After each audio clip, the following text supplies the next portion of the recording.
ఏంటో దాస్తున్నారు? దాచింది చూపించకపోతే ఇప్పుడు అందరూ తన్నులు తింటారు. ఇవ్వండి.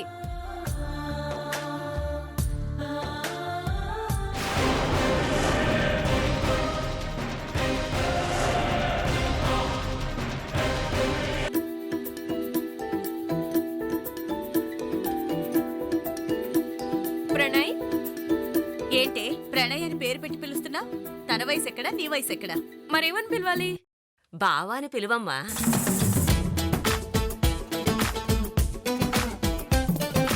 ఎన్నెన్నెన్నో ఊహలే గుండెల్లో ఉన్నాయి, నిన్నే ఊరించాలని అన్నాయి. ఎన్నెన్నెన్నో ఆశలే కళ్ళల్లో చేరాయి.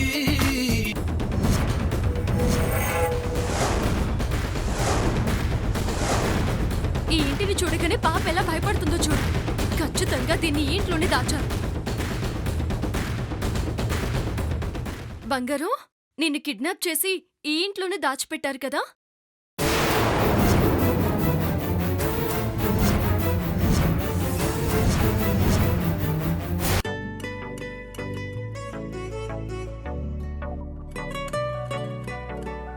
ఇంతకీ పులిహోర నువ్వే చేసావా? మ్మ్. I love you. ఏ నిమిషం నిన్ను చూసానో ఒక చూపుల ప్రేమలో పడిపోయా. కన్నులు కన్నులు కలిసిన దారిలో నీ ఎదలో స్థిరపడిపోయా. I love you. మొదలవుదాం తొలి ప్రేమగా, అప్పుడో ఇప్పుడో ఎప్పుడైతే నేను కొత్తగా జతపడదా ఒక జన్మగా. మనలో ఎవరెవరెవరో మరపైపోయే కలయికగా. ఏ నిమిషం నిన్ను చూసానో ఒక చూపుల ప్రేమలో పడిపోయా. కన్నులు కన్నులు కలిసిన దారిలో నీ ఎదలో స్థిరపడిపోయా. ఏ నిమిషం నిన్ను చూసానో ఒక చూపుల ప్రేమలో పడిపోయా. రంగుల కలలను రెక్కలు తొడిగిన సీతాకోకయ్యా. ఆకలుండదే నా నిన్నే కంటి ముందు చూస్తుంటే. ఏంటి అలా చూస్తున్నావు? నీకు అనుకున్నావా? నీకు అంత సీన్ లేదులే. ఆంటీకి చెప్పాను. ఛీ!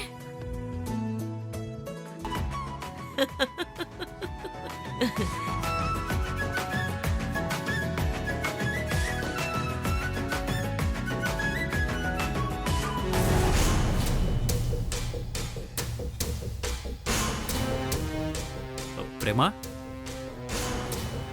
ఆ కుర్రాడు ఆ డెఫ్ అండ్ డమ్ స్కూల్లో కుర్రాడు కదా? ఆ, మన బంగారం ఫ్రెండు బాలు.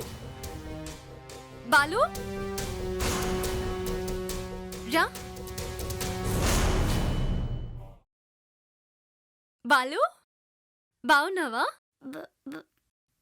బాగున్నానక్క.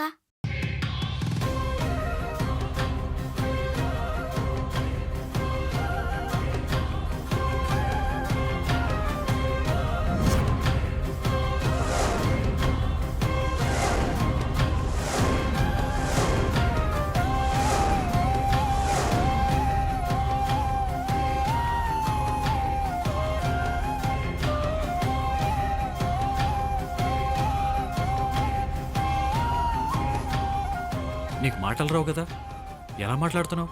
ఇక్కడికి దగ్గరగా ఉన్న అడవుల్లో కోయిగూడెం ఉంది సార్. ఇలాంటి ఎన్నో ప్రాబ్లమ్స్ని పసర వైద్యంతో నయం చేస్తారని తెలుసున్న వాళ్ళు చెప్తే తీసుకొచ్చాం. మధ్యాహ్నమే పసరు పోశారు. కొంచెం కొంచెంగా మాట రావడం మొదలైంది. మీరే చూసారుగా.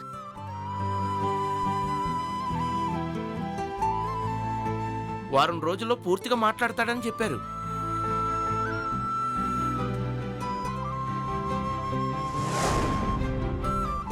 చెవండి, మీరు చెప్పిన అడ్రస్ కి ఎలా వెళ్ళాలి? ఇలా ముందుకు 1 కిలోమీటర్ వెళ్ళాక రైట్ తీసుకుంటే అడవిదారి కనిపిస్తుందమ్మా. అక్కడ మల్లన్నగూడెం అని ఎవరిని అడిగినా చెప్తారు. ఆ పరమేశ్వరుడే మనకు దారి చూపించినట్టున్నాడు. నాన్న ప్రణయ్, పాపను ఆ గూడానికి తీసుకెళ్దాంరా. అలాగే నానమ్మా. పద రండి. థ్యాంక్స్ అండి, చాలా మంచి ఇన్ఫర్మేషన్ ఇచ్చారు. పదండి.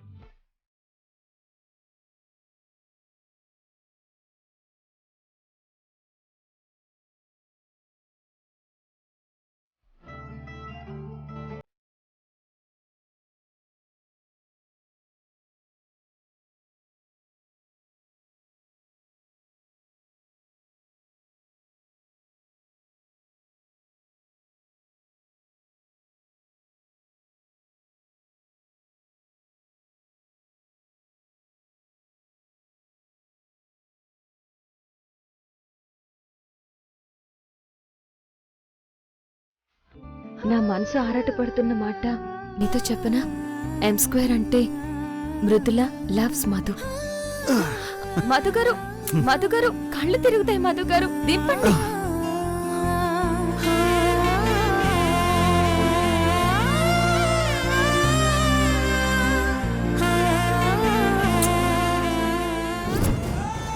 ఇక్కడే నేను ఇప్పుడే వస్తాను.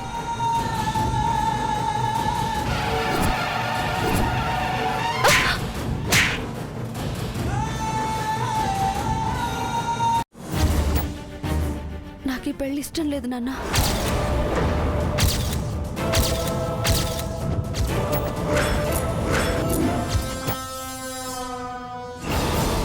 ఏమన్నావు? వెంకీ గారిని చేసుకోవడం నాకు ఇష్టం లేదు అంటున్నాను. ఇష్టం లేకుండా ఎంత దూరం వచ్చావా? మాట్లాడు. అవును, ఇష్టం లేదు, ఇష్టం లేదు, ఇష్టం లేదు.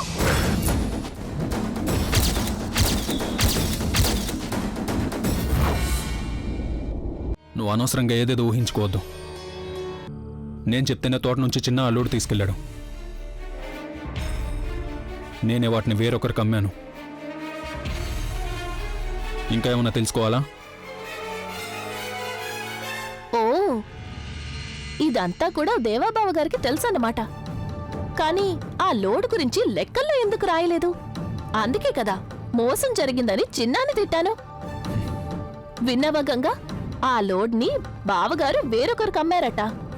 అది తెలియక అనవసరంగా ఏదేదో ఊహించుకున్నాం. ఒకే ఇంట్లో కలిసుండడం ఏమాత్రం ఇష్టం లేని కారణంగా ఎవరి వాటా ఆస్తిని వాళ్ళు సమానంగా పంచుకొని విడిపోవచ్చని ఈ పంచాయతీ తీర్పిస్తోంది.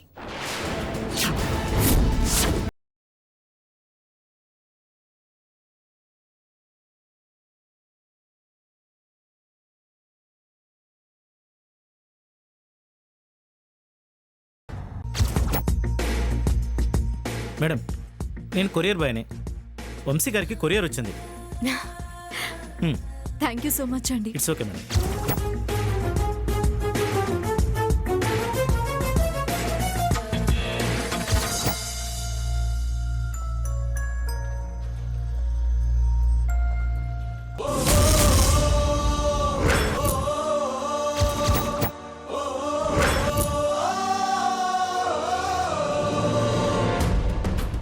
మా ఆయన గారు నాకు మా పెళ్లి కాకముందే ఒక ఆమెని లవ్ చేశారంట మేడం. నువ్వు నాకు ఇష్టం లేదు, నువ్వు అందంగా లేవు అని, డబ్బు కావాలనేసి మీ దగ్గర డబ్బు ఉందని చెప్పారు, అందుకే నిన్ను పెళ్లి చేసుకున్నా అనేసి. నేను హీరోలాగా ఉన్నా, ఎంతమంది అయినా పోతారు, వాళ్ళు పిలుస్తున్నారు అందుకే పోతున్నా, నేను మోగాడిని కదా పోకూడదా అనేసి మాట్లాడుతాను. ఆమె 7వ నెల గర్భిణితో ఉందనేసి తెలిసింది మేడం. పనికి వెళ్ళినా సరే, ఎటు పోయి వచ్చినా సరే, అటు పోయి వచ్చినావా అవి పెడుతున్నావు అనేసి రోజు అక్రమ సంబంధం అంట కట్టేది మేడం ఆమెతోటి. వాళ్ళ హస్బెండ్ రెడ్ హ్యాండెడ్గా ఇద్దరిని పట్టుకున్నాడు మేడం. ఎందుకంటే అలా అంటారు? షార్ట్ వేసుకుంటే ఊకోదు మేడం. షార్ట్ తీస్తావా నేను కూడా వేసుకున్నా అంటది. అటువంటి పెళ్ళం అవసరమా? డాబా ఎక్కడం, నన్ను చూసి మా హస్బెండ్తో అక్రమ సంబంధం పెట్టుకుంది, అది ఇది అనేసి నన్ను తిట్టింది మేడం చాలాసార్లు. మీ ఇద్దరు కొట్టుకొని అమ్మాయి జీవితం నాశనం చేసి ఎగురుతున్నావేంటి? రౌడీజం చేస్తున్నావు. ఇక్కడ ఎంత చేసినావు, ఊర్లో ఎంత చేస్తుంటావు? వాళ్ళ అమ్మ కూడా అలాంటి పనే చేస్తుంది మేడం. ఆ డబ్బులు సంపాదించి అమ్మని, చెల్లిని అందరిని కలిపిద్ది మేడం. లేదు మేడం, ప్రమాణ త్రీ పూర్తిగా మంత్స్ బ్యాక్ ఇంటికి వెళ్తే ఒక్కడిని వేసుకొని పోతుంది మేడం. కళ్ళనారా చూసిన